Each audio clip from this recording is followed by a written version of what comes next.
என்னதான் உன்னோட பிரச்சனைன்னு பிரஸ்காங்க கேள்வி கேட்கணுமா? சீமான், 2023 எதுக்கு நீ வந்து 50,000 ரூபாய் போட்ட?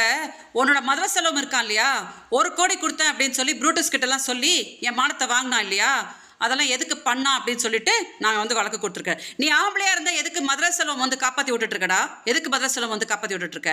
நீ என்னமோ என் பிள்ளைங்க வளர்ந்துருச்சு, அது வளர்ந்துருச்சு, இது வந்துருச்சுன்னு. அப்போ எதுக்கடா என்கிட்ட வீடியோஸ் வாங்கினீங்க? எதுக்கு வீடியோஸ் வாங்கினீங்க? நீ வாங்கி வைப்ப, அப்போ நான் வாயை பொத்திக்கிட்டு இருப்பேன், அப்புறம் உங்கள் ஆட்களை வந்து டெலிகாஸ்ட் பண்ணுவேன்னு சொல்லி மெட்டுவாங்க. இதுக்குள்ளேயே நான் சாகணுமா? நீ ஆம்பளையா இருந்தால் வந்து இந்த மாதிரி அநாகரிகமாக பேசாத சீமான், அநாகரிகமாக பேசாத. 2008 வெறும் 6 மாதம் தான் வந்து பழகினா. அப்போ எதுக்கடா வந்து 2011 வந்து நான் கம்ப்ளைண்ட் கொடுப்பேன்? 2011 நீங்களாம் கொடுத்த டார்ச்சருக்கு தான் நான் வந்து போட்ட துணியோட வந்து கம்ப்ளைண்ட் கொடுத்த கமிஷனர் ஆஃபீஸில். இந்த அசிங்கமாக பேசுகிற வேலையெல்லாம் வச்சுக்காதானே. நீ பேசுகிறனா உன்னை விட கேவலமாக பேசுறதுக்கு எனக்கு தெரியும். சும்மா ட்ராமா போடாத. நேற்று வரைக்கும் நீ என்ன சொல்லிட்டு இருந்த? விஜயலட்சுமினா யாருன்னே தெரியாத அவங்க திமுக கூட்டிட்டு வந்தாங்கன்னு தானே சொன்னேன். நேற்று தானே சொல்கிறேன், ஆமாம் நான் 50,000 ரூபாய் கொடுத்தா அப்படின்னு சொல்லிட்டு. எதுக்கு மதுரை செல்வம் எங்கிட்ட வீடியோஸ் வாங்கிட்டு இருந்தான்? எதுக்கு நீ வந்து எங்கள் அக்காவுக்கு வாழ்த்துக்கள் அமிச்ச? எதுக்கு எங்ககிட்ட எல்லாம் இந்த டார்ச்சர்லாம் பண்ணிட்டு இருந்தீங்க?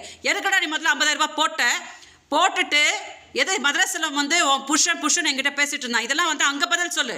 முதல்ல நீ வந்து ஒன்றுமே போடாமல் உட்காந்து பொண்டாட்டின்னு பம்பனியே, அதுக்கு என்ன பதில் சொல்கிறா? அதை விட்டுட்டு உட்காந்து மீடியா முன்னாடி சீன் போட்டுட்டு இருக்காத.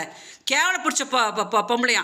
ஒன்னே மாதிரி ஒரு துப்புக்கட்ட நாய் கூட வாழ்ந்த பாரு. நான் தாண்டா, எனக்கு தாண்டா வந்து கேவலம். ஒன்னே பெருசாக வேணும், பெரிய ஆள் மாதிரி பேசாத. செய்திகளை உடனுக்குடனும் துல்லியமாகவும் தெரிந்து கொள்ள சப்ஸ்கிரைப் பண்ணுங்க.